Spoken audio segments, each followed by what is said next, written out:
All right, we're back. So took a good day. I've been doing a lot of stuff with work. So unfortunately, work took up a lot of time. It probably will over the next five days or so.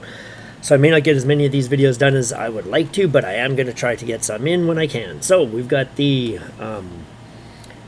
Prince Philip, I think here. It's the high school girls 8s. We're just looking basically right off the start, and we'll see how it goes. One thing that I did notice is as they call attention before they're going, what we're going to watch here is again blade depth. So we want to see what it's like before they take off, right? See there, boom, we see a bunch of these blades here bury. They just called attention. So that's good. They're locking it in. Now, I'm not sure which crew is which. One of these is a U.S. crew.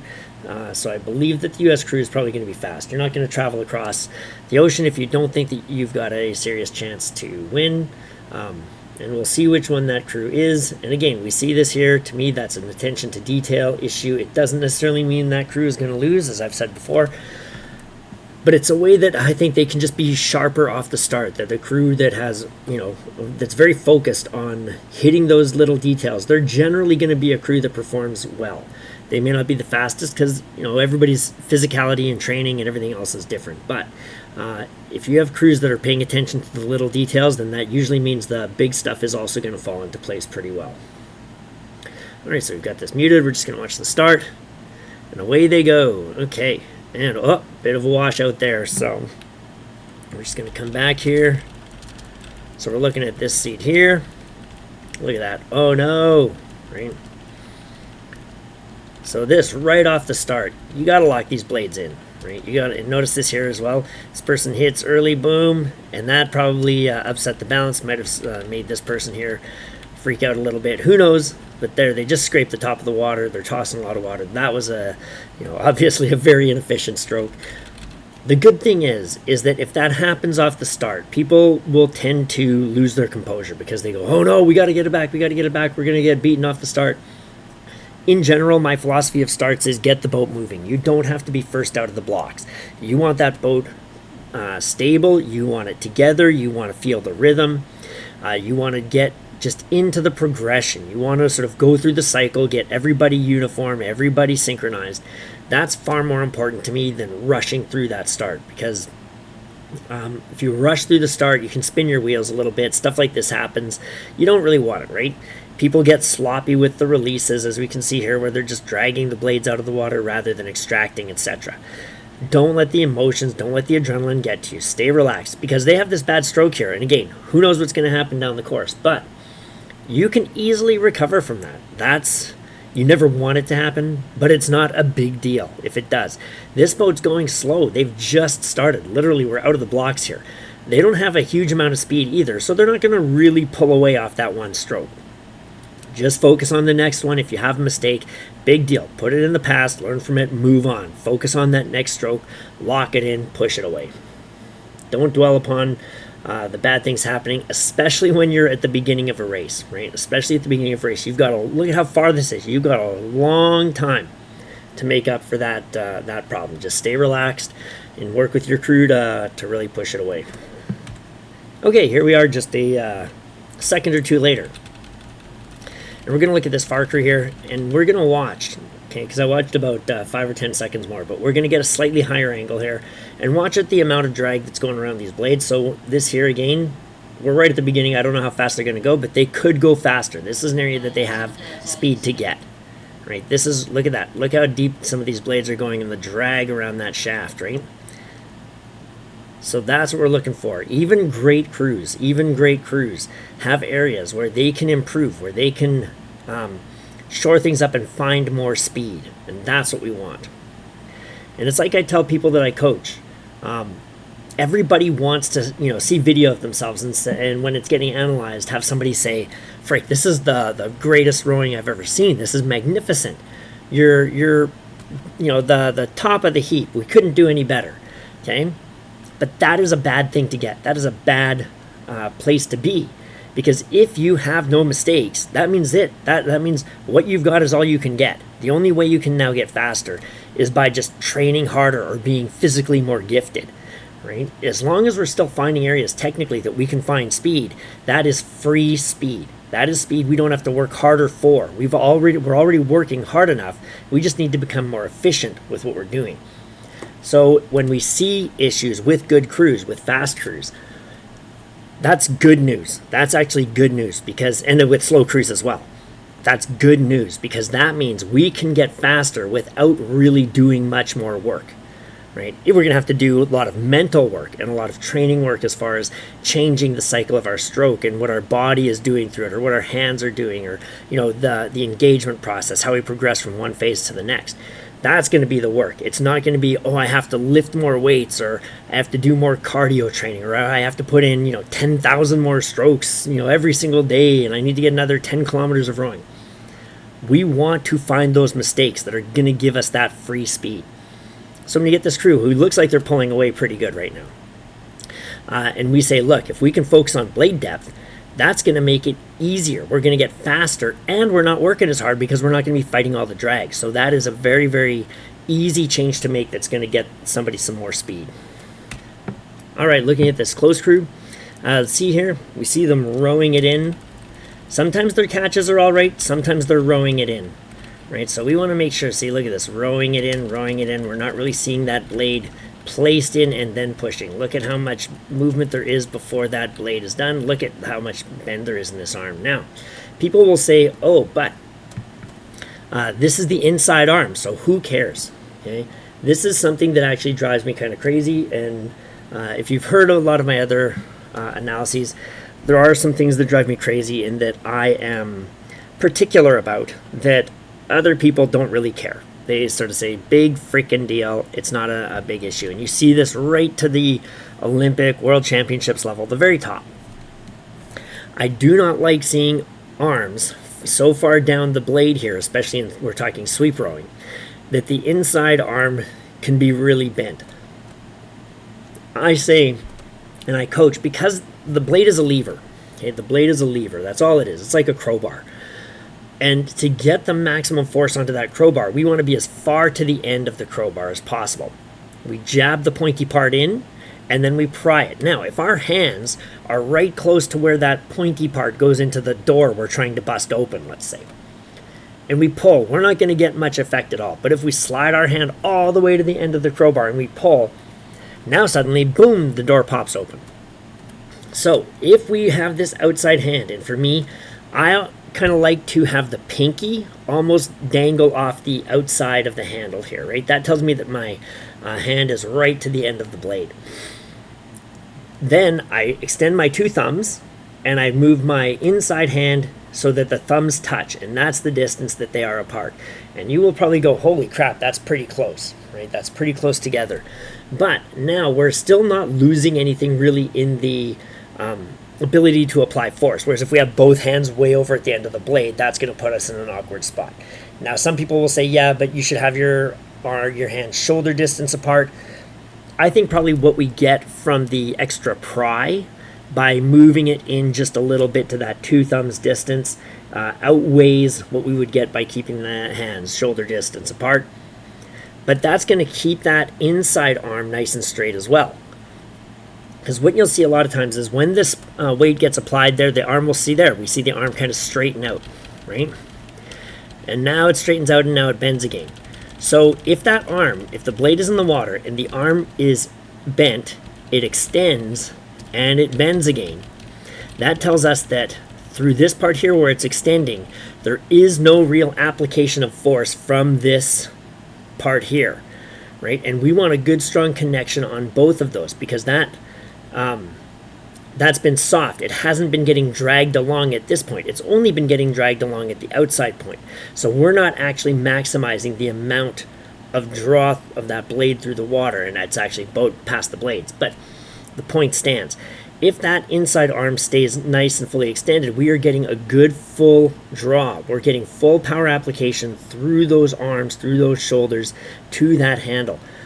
It's going to get us more pry at the end of the blade, which over the course of a 2,000 meter race, even a 1,000 meter sprint, something like that, you're going to get pretty good return from that. So to me, I would like to coach people to keep those arms in a position where the hands are close enough that when you get to the catch, that inside arm is pretty much just as extended as that outside arm, right? We don't want to shorten this up. And this big wide grip, to me, I don't like seeing it. I like seeing something that's a little closer together and just really, to me, looks, and I believe physically, and by physically again, I mean by physics, it's going to allow more pry on that crowbar that is your blade.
Okay, so we're looking at Aberdeen Schools Rowing Association, their women's girls contributor scull. This is the Diamond Jubilee Challenge Cup. And on this near side, it is the...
Dusted yet. Just looking at the Nottingham draw on this side.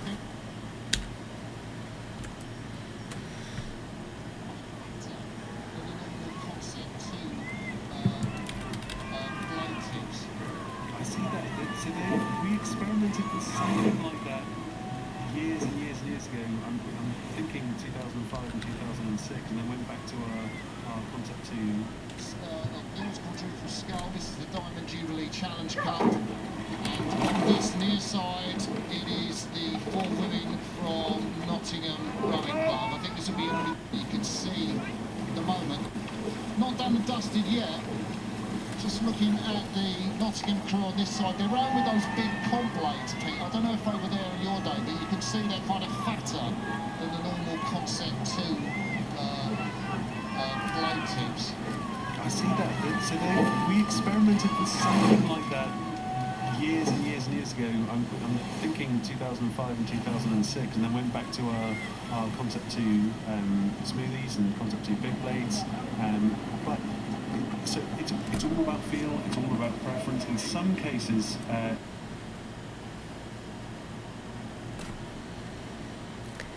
Okay, so we're back, and we're looking at them further down the waterway here. And again, look at this far crew. We've just got a closer look at them here. So we're going to look at the blade work here on this closer crew. Now, as they come up, watch these blades here. Look at that. Boom. First person in, bow seat. I've said it before. Generally, bow seats are going to be among the earlier people in. So bow and 3 are in, 2 and 4 are out. We see discrepancy there. Look at the difference in angles here. Right, we see these blades getting close together. Look at this. right? Look at that. And then the bigger gap here. So we're going to see these discrepancies. These discrepancies are all going to sap a little bit of power. It's not unified application of force, which we don't want to see. And if we watch it go now at full speed, I'll just back it up here a little bit. We can see that it's a fairly regular thing, right? It tends to look to me more like a pattern rather than a couple, just, you know, a stroke here or there. This is more of something that is continuous. Look at this. Almost every stroke, these blades are out of sync. And that is something bow seat here needs to work with the team. Don't go in early, right? Don't go in early. And I say this as somebody who definitely has had issues with going in early and still has to fight going in early when I'm rowing in bow seat. You can't do it. You have to be unified, right? Unify that force. Don't just sort of row your own stroke. Watch the shoulders of the person ahead of you. Watch the base of their neck. Keep your head and your eyes up. Keep your peripheral vision on this part here of the blade. You can see when people are starting to roll to the square. You can see when that blade starts to lift into the water. Match it, right? Don't anticipate too much. Be with them, right? Not ahead of them. You're not stroke seat. And like I say, I'm not speaking to her specifically. I'm speaking in generalities when we are rowing as people further down the boat. It's not your stroke to row. It's your job to follow. That's why you have a stroke seat. They set that rhythm and that pace, and you have to have faith in that person to do it. And you have to follow them dead on. That's your job, right? When you get to very high levels, do your job. You have to be accomplishing that position, right? Otherwise, you end up with something like this, and that's going to make you slower than you need to be. And it's not going to set you up great as you start coming up against those crews that are going to be physically and technically very, very solid. All right, I'm not sure exactly which event this is. I'm sure it will show up as soon as they start rowing. But they've just called attention. We saw some blades get a little deeper here. We still see these popping up. And again, I say it every time, it's attention to detail. Right? If you watch, it's amazing. It's astonishing to me how many crews do not ensure that those blades are fully engaged in the water before they start that first drive. You're either going to have to do other changes rather than just drive the legs off the start. Ideally, everything's set up, and all you do when they say go is you press the legs. You drive through that hip, you hold the body strong, you engage with the water, and you really pry that boat past the blades. That's ideal.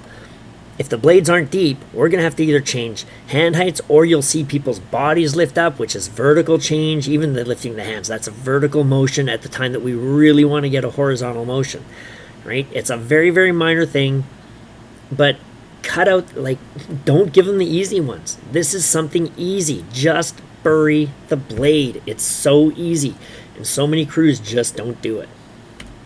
All right, so we're right off the start here, and again, this is the start. So I'm just going to make sure this is in fact recording. Okay, we are not paused. Excellent.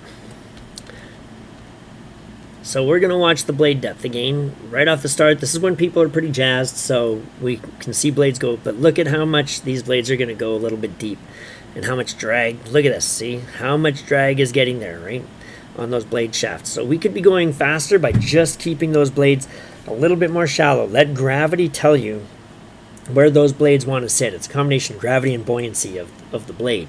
But let them sit where they want to go, right? They're going to want to be sitting a little bit shallower than that. That's going to really just keep that boat popping along really nice. And it's going to make it a lot less heavy, less sluggish through the water for you, because you're not going to have to fight all that force. All right, so these guys here are well in control of this race. And one thing that these guys are looking really good here actually with is they're just putting it on, I'll say, cruise control. I'd like to see a little bit more unified timing of the square, but we're not seeing any real tapping. They look very controlled as they come up the recovery. Look at this. Blades are away from the water. They're just sitting there over the center of the boat. They set the handle heights for the most part, and they come up pretty smooth, pretty relaxed. Right? So I like that. We had a few strokes where it was down on port. This guy needs to get his blade up just a little bit more, I think, right off the release and through the recovery. But they're not having any real issues. They're not wobbling side to side. They're not looking like they're a little unbalanced as they come to the catch. They're looking very controlled, very tall. See, look at this. Nice. Again, here, we're talking about, when I talk about shoulders moving past the body, look at this here. Right there, the shoulders in front.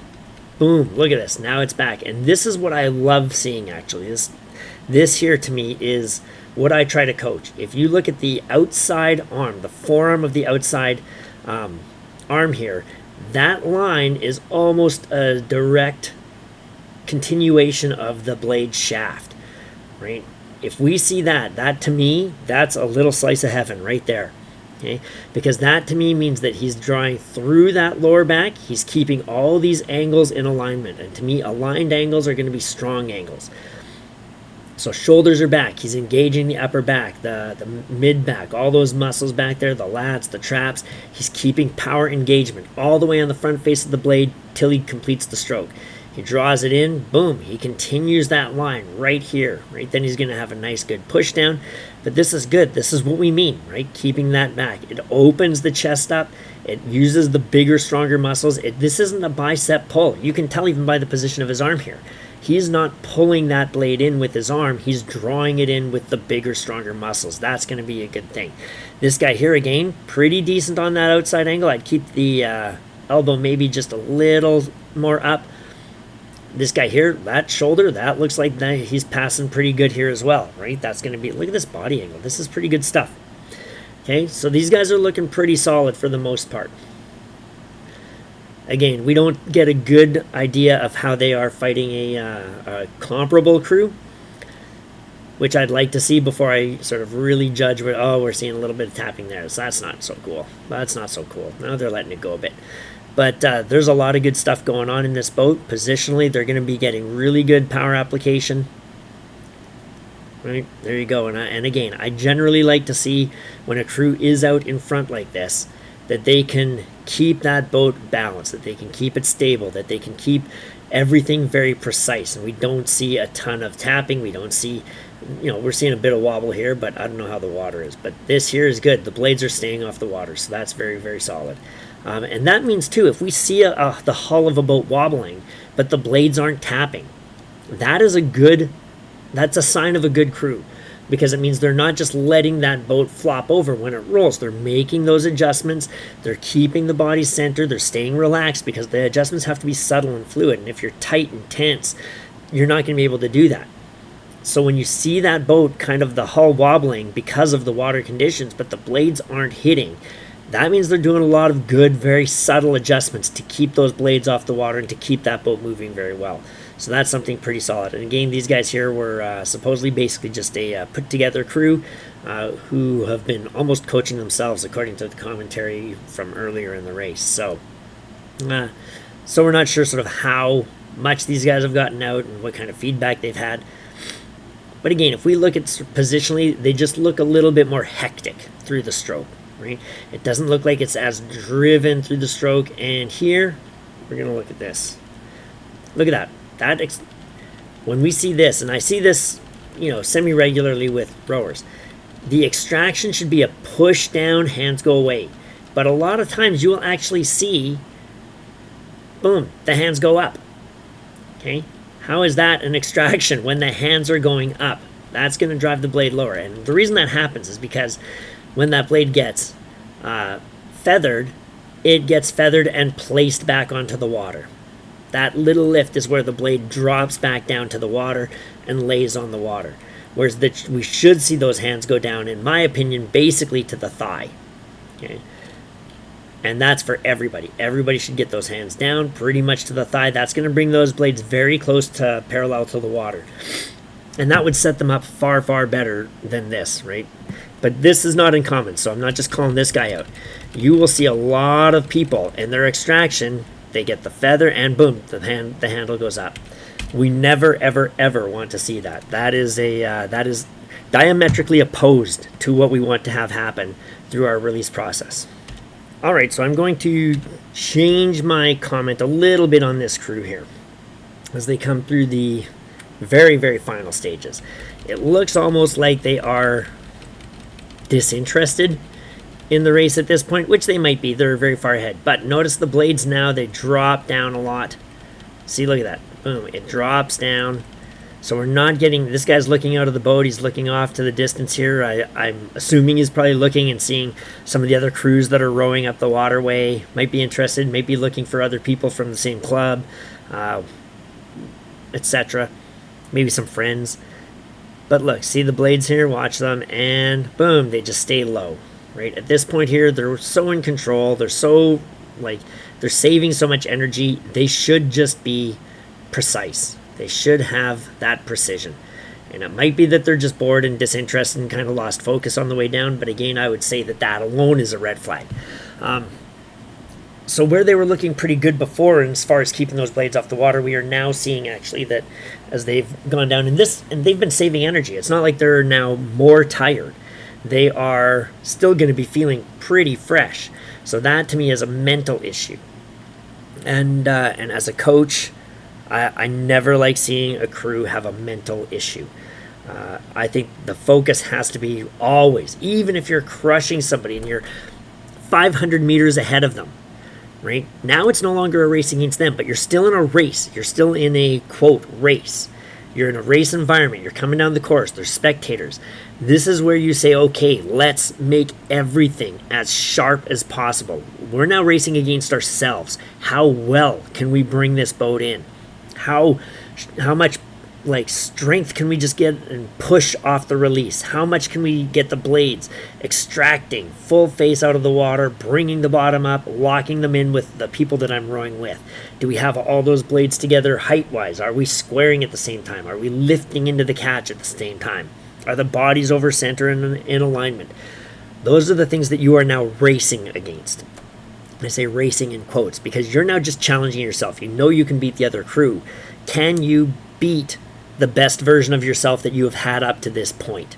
That's what I'm sort of saying. And I'm not talking about speed. I'm talking about quality of rowing when you're this far ahead, because you don't want to be racing because you've got other races to come through the week.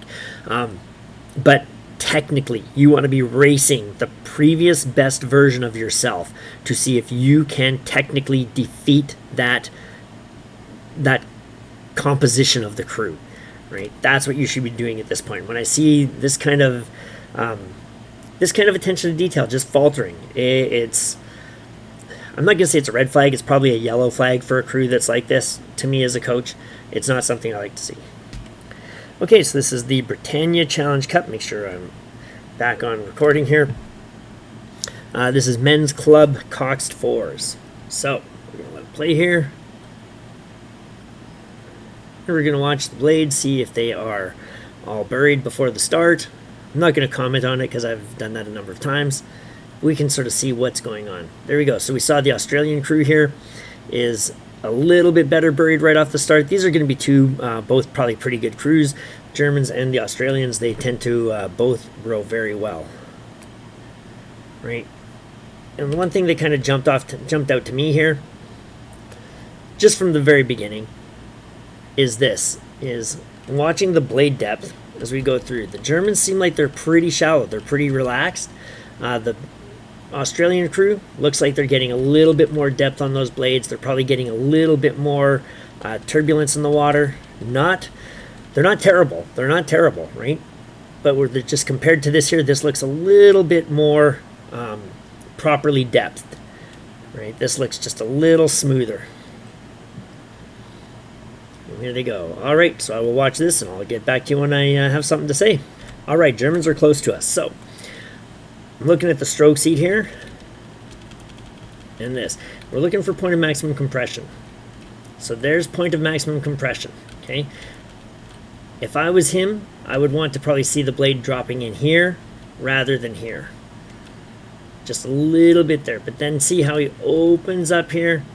And look at now, we're getting this rounded back, and we see the shoulder. It's not a ton, but it's a little bit of out acceleration there through this part. I would hold on to that forward pivot a little bit more, and I really, again, as a coach, I would really work with him on keeping taller, because when we see straighter backs like this, etc., to me, that's a very strong position. You can still be very strong like this. There's a lot of freaking very powerful rowers that row with their backs like that. And they can generate a lot of watts, no big deal with that. But my issue from a coaching standpoint is, it's like that bow, right? The archer's bow. Where are the forces gathering? The force is gathering here. So that's going to put, over time, a tremendous amount of stress on this back. And the vertebrae are just going to be getting like forced apart and compressed as they get pulled taut like that bow as you're drawing that string and the bow arms are curving, right? Or if I just pick up a twig and I hold a twig in front of me and I bend the ends together, it gets that same bow shape and eventually snap, right? That's what happens to our body.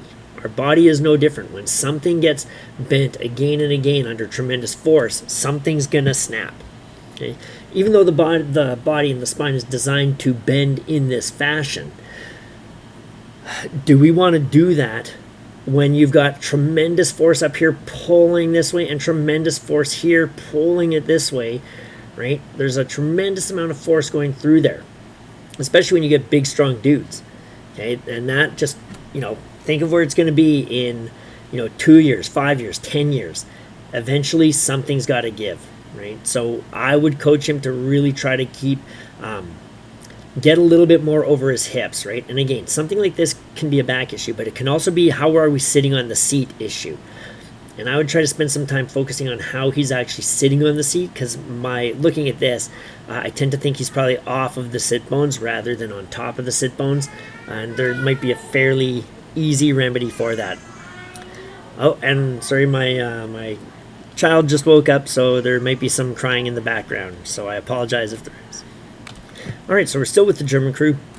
And what we're going to look at here is 3-seat. So 3-seat at this point has pretty good body position. He's got nice compression as he's coming up the slide, but we're going to see here where he reaches a little bit at the catch, which puts him in a slightly weaker position to take the drive, but also sort of changes some vertical motion here. So watch his body. Now as we come up here, watch this outside shoulder. Boom, right there. See how it drops down over those. See, here he's nice. He's got it set. All he needs to do is hold this as he comes up to the catch. But then he comes up, boom, reaches for more, and overextends himself a little bit. So that now has put his body into a weaker position. So if we were to swing the camera around, we would see how this outside chest, the pec, is basically on his knee, right? Whereas if we back it up a few frames, we've still got that nice bit of distance, and we would have still a good compression because the body angle is good, and he'd still be able to get the ribs, the lower ribs up to that thigh. But we see that body drop forward, and then this time here where he's now lifting like this, and he's not really even moving much with the thighs, he could have already been lifting here to take that catch. Right, and that's what we're going to want to do, right? That's what we're going to want to do is take that catch. We would save ourselves the time off the extension, but we'd also keep ourselves in a slightly stronger position to take that catch with. All right, we're back. So now what we're going to do is we're going to look at 2-seat here. And as we go through the stroke, see here, there's a little bit of lean. He's not quite over center. I know that's stroke seat, and I was talking about 2-seat, but we are going to. So watch how his body moves through the stroke, and we're going to talk about sort of side to side. Right, we want to keep those sort of, and obviously it sweeps, so you're going to not get quite dead center. But we want to generally keep that center line nice and aligned as we come up the recovery.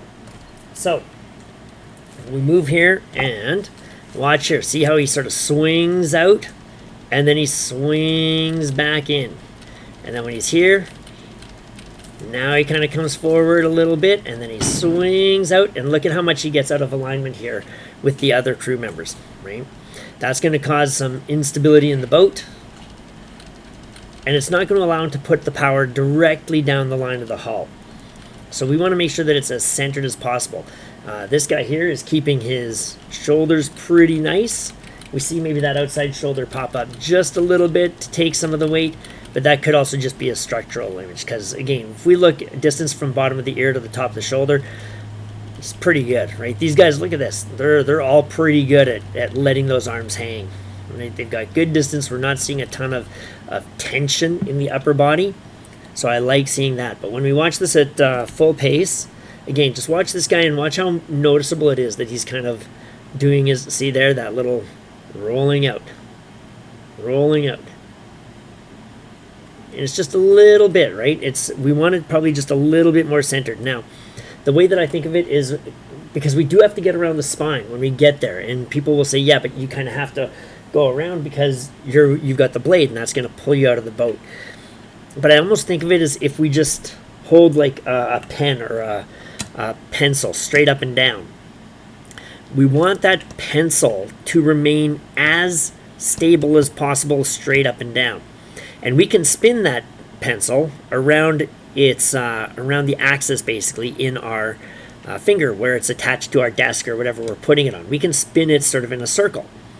And we want to think of as we come up that we rotate around that center line, not that the pen starts to lean over, if that makes sense. So it's more like we are just pivoting and rotating around that center fulcrum rather than letting ourselves drop outside that center line of the boat. You're always going to get a little bit of drop off from that center line in sweep rowing. You are.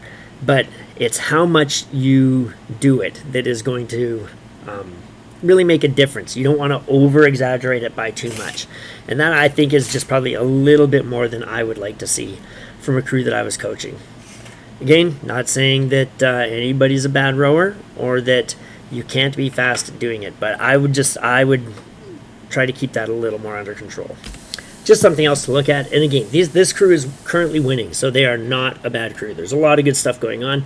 We see the movements together. Look at this here. They're pretty well timed at the entrance to the catch. Oh, hang on. All right, so this is just a minor thing, right? Because look at this. The blade angles are all pretty even with each other as they come through the stroke. We're not seeing anybody really come up too fast or too slow. Like this is pretty unified stuff, right? This is pretty good stuff.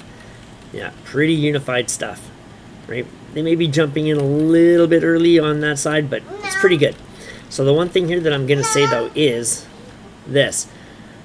Look at the knees here.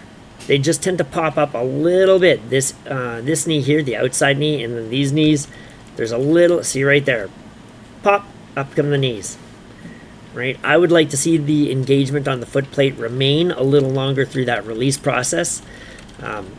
Because again, you're going to be able to just keep pressing your toes against the foot plate. That's going to keep a little bit of power driving it towards the bow seat of the boat until you do your extraction. Right? If the knees pop up, we've stopped putting pressure on the front of the foot plate, and I like to keep it engaged. Right? I like to keep that pressure on there. See, and these guys, look at this guy here. He keeps those knees nice and engaged the whole way through the process. And now they start to pop up. So it's a very minor thing, right? But I just see a little bit of those knees popping up. I'm nitpicking on them, but for the most part, they look pretty good. We're going to mute this and look at this. See, look at that timing. That's good. We look at the bodies. If we were to sort of put a piece of string between these, there's not going to be a lot of slack really in between those that string. It's going to remain fairly taut because they're keeping that distance very, very nice, moving together, getting good unified power. So that's looking pretty good. I would keep the try to keep the toes engaged on the drive a little bit more, but that's just me. All right, so I just want to say kudos to the Germans here because the Germans, I think, are closing that gap. They're hanging in there and they're continuing to work. Right? They definitely haven't given up. Australia got a good lead on them there for a bit, but the Germans are doing pretty good here.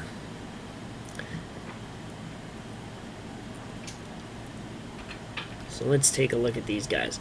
They are clearly working hard. Clearly working hard. I'd like a side view. But again, I think this guy here looks like he's overextended a little bit. Same thing here, probably reaching through just a little bit. Right? And again, we can see that roundness. Even though we're at the front, we can see how sort of this roundness is here. It's not going to allow for the best application of force straight through to the end of the blade. I'd like to see it a little taller, and I'd like to see a little less reach at the top end. And even through the drive here, look, this guy's pretty centered, but we see still some lean here through the drive. And I'm not really a big fan of seeing lean through the drive, and then as he comes into the body, we can see some slight change. See, look at where the body is here versus where the body kind of finishes. It falls into the center a little bit more. There's slight differences with the side-to-side motion, right? Where if they can keep that a little bit more aligned, that's going to serve them well to keep that power going straight down the line of the boat. Again, I'd like to see a side shot of them, but we'll see if it happens before the end of the race. Okay, so we're not on a side view. We are on a head-on view. And we can see some disparity between the angles of the blades here. And looking at this here, it looks like there might actually almost be a little bit of washing out, right? Where this blade here is just not quite getting as locked in as it should. So although I tend to like shallow blades because I don't like extra drag, this here, look at that. I think that's too shallow. They're pushing water rather than moving boat. And when it comes to the fact that you need those blades locked in so you can pry that boat past the blades, you need to get a good solid lock. And this is why blade depth can be a tough one for people. Because if you go too deep, then you've got a lot of drag. If you go too shallow, you're pushing water. And the line is pretty fine. The line is pretty fine. But if we look over here, see, look, we're seeing that pretty nice blade. We're not seeing anything really coming up the shafts here, but we're also not seeing the blade itself through the drive. Right, we're seeing the blades pretty locked in, whereas here we're seeing some pushing of water. Good job to these guys hanging in, but you can just see it's not quite moving the same. It's not locking in quite as it should. And we're seeing that discrepancy of the blade angles. Now, see here again, that little bit here. Where's the hand height here? Here, coming into the catch. Here, it drops, and then it swoops up. So that tells us we're not getting the type of engagement at the catch that we otherwise could. Doesn't mean that they're terrible catches, but it means they're not as good as they could be. So yeah, start adding a few of these things up. They're overextending themselves a little bit at the catch. They're washing out a little bit through the water. They're having a little bit late at the catch and dropping the hands with that vertical motion. And you're going to get a few things that add up to these guys being, 1.5 lengths, 2 lengths, whatever it is behind. All right, so race is over. Sydney won, and I guess that's it for me for today. Hopefully I will be able to get some more stuff done either later today or tomorrow. We will see what happens. It depends on my work schedule, but again, I'm getting fairly close to the end, so day one is almost going to be in the bag for me. There you go. Hopefully somebody watches this and gets something valuable out of it. Feel free to leave any comments. I'm always happy to hear.